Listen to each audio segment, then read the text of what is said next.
इमरान खान कुछ अहम चीज़ें हैं जिनमें सबसे पहले ये है कि इमरान खान साहब ने सहाफ़ियों के कुछ सवालात के जवाब दिए और अब ऐसा लगता है कि चीज़ें डिले में चली जाएंगी क्योंकि तैयारियां दोनों तरफ से फुल हो गई हैं और कोई ब्रेक थ्रू होने का इम्कान नहीं है क्योंकि रात को इमरान खान साहब के ऊपर एक और मुकदमे में उनकी गिरफ्तारी डाल दी गई और ये रावलपिंडी पुलिस ने किया है। इसके ऊपर अलीमा खान साहिबा ने एक रद्द-ए-अमल भी दिया।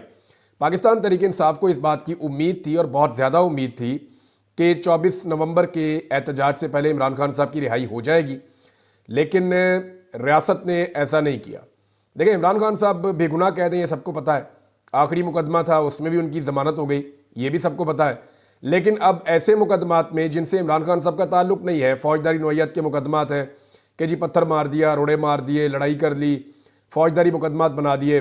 9 मई के मुकदमात जब इमरान खान साहब खुद गिरफ्तार थे, तो ऐसी चीज़ों में इमरान खान साहब को अंदर रखा गया है और अभी जल्दी छोड़ने का इरादा बज़ाहिर दिखाई नहीं देता। मैं आपको कुछ चीज़ें बताता हूँ, लेकिन पहले इमरान खान साहब के जवाब जो हैं वो आप सुन लीजिए। साबिक़ वज़ीर-ए-आज़म इमरान खान साहब ने अडयाला जेल में सहाफ़ियों के सवालात के जवाब दिए। उन्होंने कहा कि हमारा एहतजाज बिल्कुल भी मौखिर या मुअत्तल नहीं होगा। अब इमरान खान साहब जो है ना, वो आजकल अपने तमाम बयानात को अपने ट्विटर हैंडल के ऊपर शेयर करवाते हैं। उसकी वजह यह है कि मीडिया में मनपसंद बयानियाँ आना शुरू हो गया है। हत्ता कि सहाफ़ी रिपोर्ट कुछ और करते हैं, मीडिया में रिपोर्ट कुछ और हो जाता है। उसकी एंगलिंग अपनी मर्जी से कर रहे हैं। ऐसा लगता है कि हर दफ्तर में एक बंदा कोई ना कोई बैठा हुआ है, सियाना, या कहीं और बैठ के दफ्तरों को कंट्रोल कर रहा है, जैसे हमेशा से होता आया। बहरहाल इमरान खान साहब अब खुद उसको वहाँ पे शेयर कर देते हैं, तो ये एक आसानी है, चीज़ें पहुँच जाती हैं।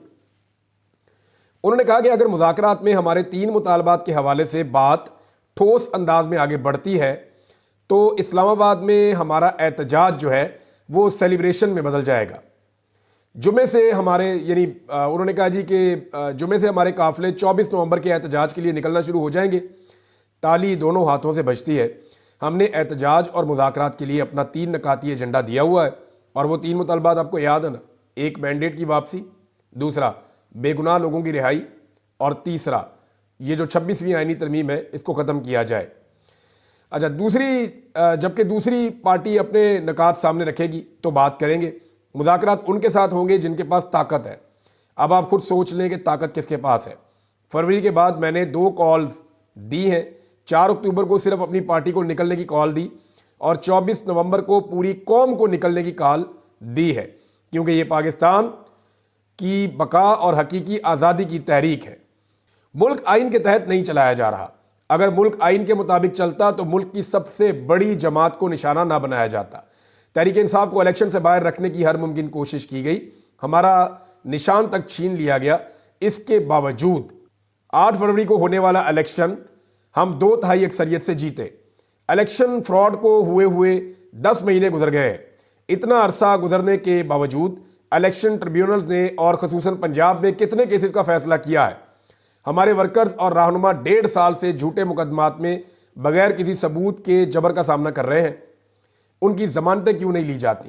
कहा जाता है कि मैंने फ़ौज पर हमला करने की बात की। मेरी वीडियोस मौजूद हैं, मैंने कभी किसी पर हमले की तरगीब नहीं दी। जब 9 मई को रेंजर्स की तरफ से मुझे गैर कानूनी तौर पर अगवा किया गया तो उसके मनाजर अवाम के सामने आए, जिस पर रद्द-ए-अमल आया। मैं तो इनकी तहवील में था, मुझे कैसे इल्म होता कि बाहर क्या हो रहा है? निहत्ती औरतें, बच्चे फ़ौज पे कैसे हमलावर हो सकते हैं? क्या डॉक्टर यास्मीन राशिद टैंक पर सवार होकर आई थी जो उन्होंने कोर कमांडर हाउस पर हमला कर दिया? उनकी वीडियोस भी मौजूद हैं जिनमें मुसलसल वो लोगों को पुरअमन रहने की अपील कर रही हैं और तलकीन कर रही हैं। सिर्फ मिलिट्री ऑपरेशन किसी मसले का हल नहीं होता, उसके साथ साथ जो है वो पॉलिटिकल एंगेजमेंट होना भी ज़रूरी होता है। मुल्क में सिर्फ तहरीक इंसाफ ही वाहिद वफाकी पार्टी है जो कि दहशतगर्दी के मसले से सियासी तौर पर निमटने की सलाहियत रखती है। मुल्क को सिर्फ अवामी मैंडेट रखने वाली सियासी कुव्वतें ही इकट्ठा रख सकती हैं। उन्होंने दहशतगर्दी का जो मसला बढ़ रहा है उसके हवाले से भी इमरान खान साहब ने अपना मौक़िफ़ दिया है। लेकिन इमरान खान साहब को रिहा करने की जो बातें हो रही थी, जो पाकिस्तान तहरीक इंसाफ में एक उम्मीद थी, अली अमीन गंडापुर साहब और बैरिस्टर गौर जब जाके इमरान खान साहब को मिले तो उन्होंने इमरान खान साहब को पैगाम पहुँचाया कि जनाब फ़लाँ चीज़ें भी, इसकी तफसीलात नहीं आई, लेकिन ये ज़रूर है कि उन्होंने बताया कि जनाब हमें एस्टेब्लिशमेंट ये चीज़ें कह रही है कि अगर इमरान खान साहब ये करते हैं। लेकिन इमरान खान साहब अपने मौक़िफ़ से पीछे नहीं हटे। उसका नतीजा ये हुआ कि रात को उनकी गिरफ्तारी डाल दी गई। अब गिरफ्तारी के लिए जो है वो आप अंदाज़ा कीजिए कि रोज़ाना हज़ारों गिरफ्तारियाँ होती हैं। लेकिन क्योंकि मरीम नवाज़ की पुलिस है तो मरीम नवाज़ तो सारे सिस्टम को इस्तेमाल करती है अपने रखेल के तौर पे, और ऐसे इस्तेमाल करती है जैसे घर का मुलाजिम है कोई। अब रावलपिंडी पुलिस जो है वो ट्वीट करके बता रही है कि बानी पीटीआई इमरान खान पर दर्ज मुकदमात की तफ्तीश। बानी पीटीआई इमरान खान को थाना न्यू टाउन के मुकदमे में गिरफ्तार कर लिया गया। मुकदमा जलाओ घिराओ पथराव पुलिस से मुजाहमत सरकारी इमलाक को नुकसान पहुंचाने समेत दीगर वाकयात पर दर्ज किया गया। अच्छा, इमरान खान साहब जेल में थे जब ये सारे वाकयात हुए थे, तो इमरान खान साहब यानी जेल के अंदर उनके ऊपर ये मुकदमा दर्ज कर दिया है, तो बोगस टाइप का मुकदमा है। इस पे इमरान खान साहब की जो बहन है उनका रद्द-ए-अमल मैं आपको पढ़ के सुना देता हूँ। वो ये कह रही है, उन्होंने अंग्रेजी में ट्वीट किया, मैं आपको उर्दू में उसका तर्जुमा बता देता हूँ। इमरान खान को 21 नवंबर 2024 को जमानत पर रिहा किया जाना था, यानी आज के दिन उन्होंने रिहा होना था। 19 नवंबर को हमने इमरान खान साहब से मुलाकात की और 24 नवंबर के एहतजाज के बारे में पूछा कि क्या वो इससे पहले रिहा हो गए, तो फिर उन्होंने कहा अगर मुझे 23 से पहले रिहा कर दिया गया तो मैं 24 नवंबर को कानून की हुक्मरानी, जमहूरियत की बहाली और तमाम सियासी अफराद की रिहाई के लिए एहतजाज की क़यादत करूँगा। और रावलपिंडी पुलिस की ट्वीट के ऊपर उन्होंने तनकीद करते हुए कहा कि ये बेशर्म ट्वीट हमारे मुल्क में कानून की हुक्मरानी के साथ साथ इखलाकियात के मुकम्मल खात्मे की एक मिसाल है। इमरान खान को रावलपिंडी पुलिस ने ऐसे इल्ज़ाम में दोबारा गिरफ्तार कर लिया जो एक जोकर को भी शर्मिंदा कर दे। इमरान खान की गैर मौजूदगी में पाकिस्तानी अवाम 24 नवंबर को एहतजाज की क़यादत करेंगे और अपने मुल्क में इंसानों जैसा सलूक करने का हक मांगेंगे। ये जनाब इमरान खान साहब का स्टेटमेंट है। रिहाई के इम्कानात ख़त्म हो गए हैं फ़िलहाल तक के लिए, लेकिन एक प्रोपेगेंडा किया जा रहा है और एक ख़ास किस्म का बयानिया बनाया जा रहा है। इसको अगर आप इन डेप्थ देखें तो पाकिस्तान तहरीक इंसाफ के साथ इस वक्त इदारों की, एस्टेब्लिशमेंट की, हुकूमत की कशमकश क्या चल रही है, मैं आपके सामने चंद खबरों के अंदर रख देता हूँ सारी सिचुएशन। देखिए, एक तो बयानिया ये बनाया गया कि जनाब अभी खबरें चलाई गई कि इमरान खान साहब को मिली है पार्टी के लोग जाके, उन्होंने कहा जी हम एहतजाज नहीं करना चाहते और हम 24 तारीख को बंदे नहीं ला सकेंगे। लेकिन मीडिया ने जनाब कह दिया कि इस तरह की चीज़ें हो रही हैं, मीडिया पे रिपोर्ट करवाया गया जानबूझ के, जबकि बैरिस्टर गौहर और अली अमीन गंडापुर साहब जो है वो दूसरी तरह की बात कर रहे हैं। वो तरदीद कर रही है पाकिस्तान तहरीक इंसाफ। इस वक्त जो ग्राउंड पे तैयारियां हो रही है ना दोनों जानिब से, जो हुकूमत कर रही है, जो एस्टेब्लिशमेंट कर रही है वो अलग है, जो पाकिस्तान तहरीक इंसाफ कर रही है वो अलग है। दोनों अपनी अपनी जगह पे तैयारियां तो कर रहे हैं। आम आदमी भी तैयारी कर रहा है, बाजू टुंगली है आम आदमी ने भी, और वो ये कह रहा है कि यार देख लेते हैं, निज़ाम ने हमें बेड़ा गर्क करके रख दिया हमारी मईशत का, कोई चीज़ हमारी ठीक नहीं है, आमदन बढ़ नहीं रही, महंगाई बढ़ती चली जा रही है। तो आम आदमी भी इन नालायक हुक्मरानों से तंग है और परेशान है। अब हो ये रहा है कि एक साइकोलॉजिकल वारफेयर चल रही है, यानी लोगों को दिमागी तौर पे उनको कंट्रोल करने की कोशिश की जा रही है, उनके दिमागों से खेला जा रहा है। पाकिस्तान तहरीक इंसाफ से जुड़े हुए लोग या उनके नज़रिए से जुड़े हुए आम पाकिस्तानी, उनके ऊपर इम्पैक्ट डालने के लिए 5 किस्म के मुख्तलिफ हरबे इस्तेमाल किए गए हैं अब तक जो मैंने मीडिया में देखे हैं।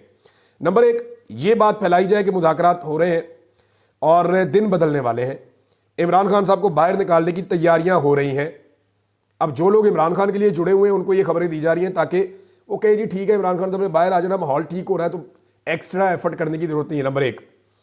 नंबर 2, जो कंपेन चलाई जाती है वो ये कि तहरीक इंसाफ में इख्तलाफात बहुत ज़्यादा हो गए हैं, ये पार्टी भी मरूसियत का गढ़ बन गई है, लिहाजा ये इमरान खान की बीवी और उनकी कहते हैं जी उनकी जो बहनें हैं उनके बीच में कोई लड़ाई चल रही है ताकि हमदर्दी जो है पाकिस्तान तहरीक इंसाफ की उसमें कमी हो जाए। तीसरा एक प्रोपेगेंडा जो इस वक्त किया जा रहा है वो ये है कि जनाब बंदे नहीं निकल रहे, यानी ये प्रोपेगेंडा ये बड़ा आसान होता है कि बंदे निकलने किसी नहीं, कोई नहीं निकलेगा। सारे आप सुनते ना वो यही बात करते हैं, 50 आदमी नहीं आएंगे, 10 आदमी नहीं आएंगे, ये करके ना लोगों का हौसला तोड़ा जाता है, डीमोरल किया जाता है। चौथा जो एक खास किस्म का यहाँ पे खबरों के जरिए से प्रोपेगेंडा किया जा रहा है वो ये है कि हम तशद्दुद बहुत करेंगे और इतना जबर का बाजार गर्म कर देंगे कि अवाम पहले से ही खौफजदा हो जाए। तो ये खौफ का हथियार भी इस्तेमाल कर रहे हैं कि जनाब हमने इतने आंसू गैस के शेल खरीद लिए, इतनी बंदूकें खरीद ली, इतनी रबड़ की गोलियां ले ली, इतना हमने फलां सामान ले लिया, हम इतने कंटेनर लेके आ गए, इतनी पुलिस बुला ली, इतने डंडे मारेंगे, ये वो सारा खौफजदा करने के लिए। और पांचवा जो आखिरी अभी तक इन्होंने हथियार इस्तेमाल किया साइकोलॉजिकल वारफेयर में, नौजवानों को खौफ दिलाने की कोशिश की गई कि आपका मुस्तकबिल हम तबाह कर देंगे अगर आप एहतजाज में आए, यानी आपकी डिग्रियां कैंसिल, नौकरियां नहीं मिलेंगी, दाखिले नहीं मिलेंगे, हर चीज़ आपकी, आपके पासपोर्ट छीन लेंगे, आपके ID कार्ड छीन लेंगे, आपका मुस्तकबिल तारीक कर देंगे। हालांकि कोई नहीं कर सकता, लेकिन ये भी उन्होंने धमकियां दी गई हैं क्योंकि नौजवानों से डरते बहुत हैं। अच्छा, अब ये सारा कुछ आप देखेंगे, ये वो 5 किस्म की चीज़ें हैं जो खबरों के जरिए से अवाम में, और ये एक दूसरे से मैच नहीं करती क्योंकि ये अलग अलग तरह के लोगों को मुतासर करती है। तो इस वक्त पूरा का पूरा जो निज़ाम है वो मिलकर पाकिस्तान तहरीक इंसाफ और इमरान खान की आवाज़ के ऊपर जो लोग निकलना चाहते हैं उनको रोकने के लिए 5 किस्म के हरबे इस्तेमाल कर रहा है। पुलिस ने अजीबोगरीब किस्म की मशक की है और वो मैं आपको बताता हूँ क्यों की है।